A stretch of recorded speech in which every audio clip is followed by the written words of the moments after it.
Welcome to our episode number 2, Congressman FUJI.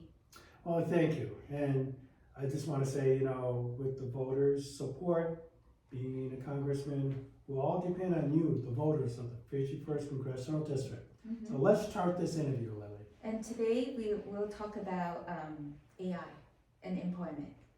Mm-hmm. So when you become a congressman, what will you do? What will you be doing?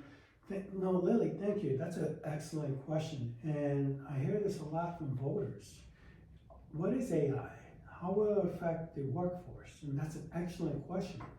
I'm very passionate about addressing this huge problem, huge challenge, and huge opportunity, I might say. I like to say that I'm the only candidate I know of so far that have no really innovative solution to this challenge and opportunity. First, I have to say artificial intelligence is here to stay. Is it good? Is it bad? This is a moral, ethical question, of course. But the fact of the matter, many academics, scientists, policymakers, candidates will readily attest in some form or another that artificial intelligence is only going to get faster, stronger. And how would that affect our workforce? And how I perceive it, I look at it very differently than, say, Sarah Jacobs, Stan Kaplan, Bill Wells, and many other candidates, regardless if it's Democrat or Republican. I'm coming from the viewpoint of looking at kids, students. What will their job opportunities be in the future when we are living essentially in the fourth industrial revolution? Mm-hmm. Well, as an educator, I look at it that AI is obviously powered by many factors. Obviously, computer science, internet, and a huge consumption of electricity.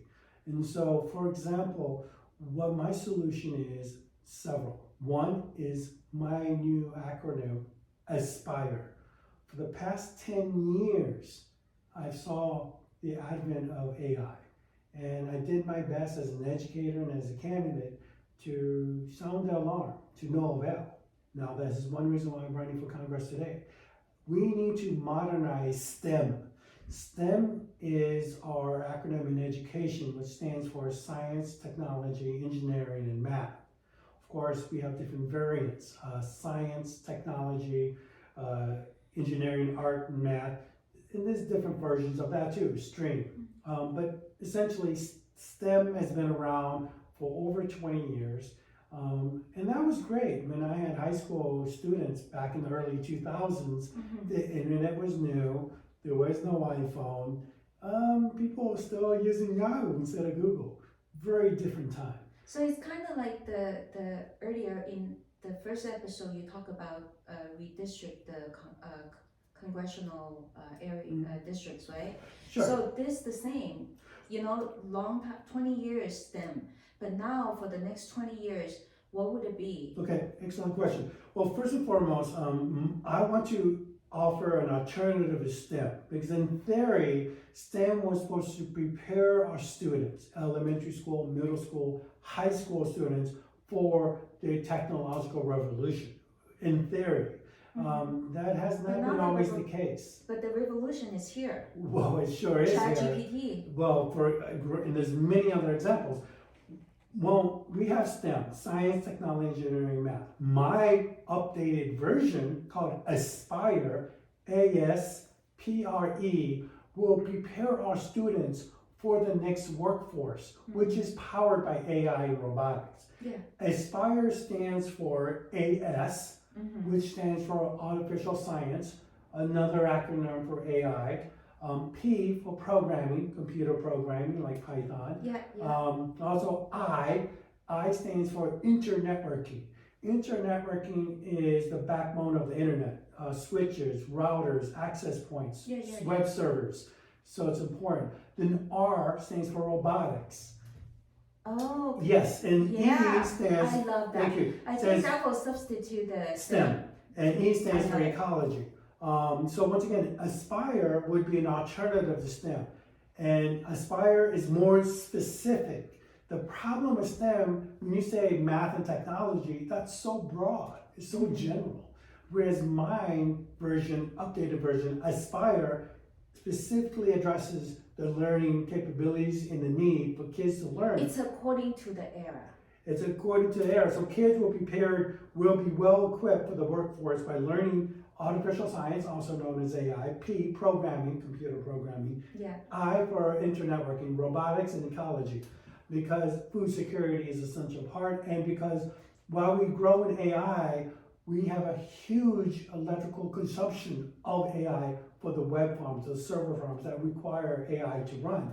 And so as a congressman, future congressman, I do have solutions where I'm the only one proposing a new federal agency called Department of Technology. Yeah, I like And that. thank you. And of course, I have a dedicated beta website at www.department.technology that lays out the roadmap for this.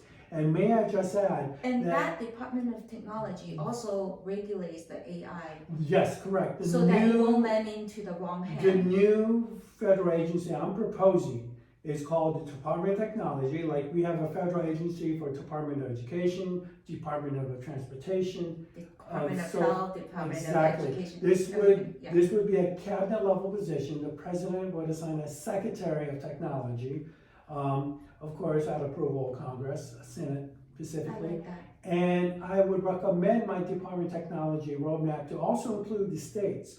So the states would have a state level Department of Technology, the county level would have a Department of Technology, Yeah. and at the municipal level. And all those three levels, at the state, county, municipal, would be elected offices. This And I is, have a question for Yes. you. Because we created, if we create a new Department Mm-hmm. of Technology, should we eliminate one of the department? Because the more law, Mhm. what The more which regulation, law yes. should be sunset? absolutely. Substitute we if do, you can only have that many departments. Which correct. one would you? which one I would Eliminate. eliminate at first? Well, Yeah. that's a different discussion I would have to look for. There's several departments at the federal level I'm looking into to eliminate. Or can they combine? And then No, also we can't combine. Unfortunately, bureaucracy in DC is too much. This is why we need a independent Department of Technology, not just at the federal level, but also at the state and county level as a form of check and balances. The way we have lower courts, we have county superior courts, and then we have the state Supreme Court, and then we have federal courts, and then we have United States Supreme Court. They all serve as a check and balance against one and another. So, going back to your first question, that this would also have an ethical regulation on AI. So this would also help streamline the process, make it more efficient, and That's this, included, right? this would be included. And we need a dedicated Department of Technology to come up with innovative new ideas to help work with, say, the EPA. If our server farms require a massive amount of energy to grow in AI, which we need, how are we going to help it make it more environmentally friendly? Mhm. So this is a concern I do have. And what about jobs? Because of the the AI job took displacement over. is growing. Yes, correct. This is why I created Aspire, to prepare our students. One of the jobs of educators is to prepare our students to be productive citizens. Mhm. Not just law-abiding, but also productive citizens. Yeah. And this is what they learn.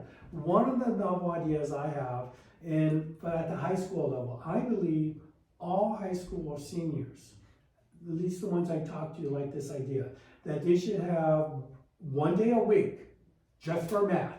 That's it. From morning to afternoon, these kids will learn nothing but math, because all math skills are way behind compared to India and China. I have a lot of ways to help you too. Thank you, thank you. So, but And another thing, we need kids to have a job training work day once a week as high school seniors.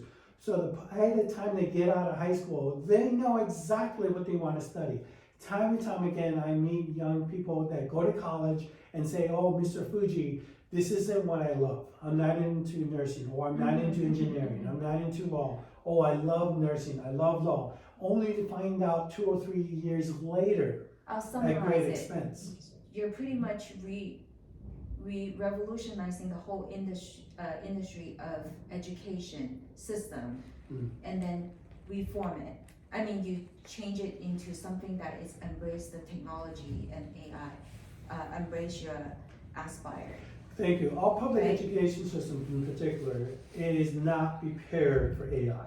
It is simply not. But when you become a congressman, you're gonna make that happen. Well, absolutely. For example, I have a dedicated working AI model specifically for elementary students. For example, there's a website called www.elementary.school.